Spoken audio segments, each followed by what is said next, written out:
So now that we have our whole setup here, let's package it up into a nice little subnet. So first, you want to make sure, if you haven't already, make sure that the outputs of each of these are wired down into this merge. With the exception of the chain link, I accidentally connected that earlier, but that chain link is being used in our copy system up there, but we don't want that, just the single chain link, to be output. So make sure that's disconnected, and make sure everything else is connected to this merge.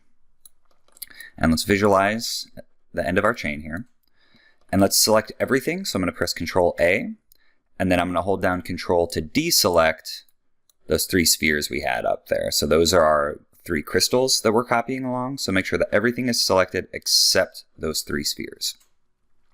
So now press this little cardboard box over here, or you can press Shift C while your cursor is in the network, and that will package up everything into a subnet. I moved it way off to the side. I'm going to press L to just lay out everything.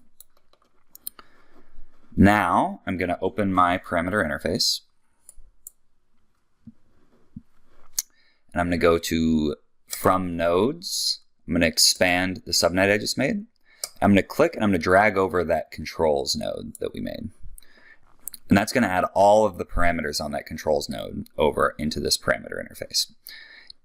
We can delete these first two though, this copy input and cache input. Those are some default parameters that exist on the null node, so I just selected those and deleted it.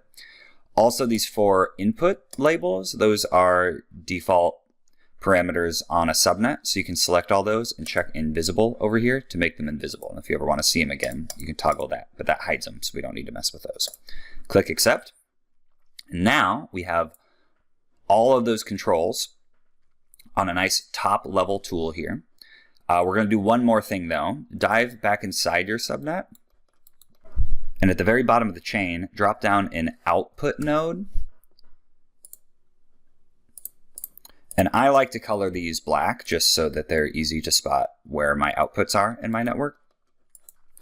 And what this is going to do is it's going to force whatever is connected into this to always be the 0th, so in this case the first output of our subnet. And the reason we want that is because if I go in here and I visualize something else, when I dive up, it's always going to force that output to be what we're visualizing on the top level here. So now I have a tool that is always going to give me the output I want, has all my controls at the nice top level, and has inputs. That's why we left these separate. We have inputs for our crystals, so we can easily change what crystals are going into this system and then use all these controls to build our chandelier.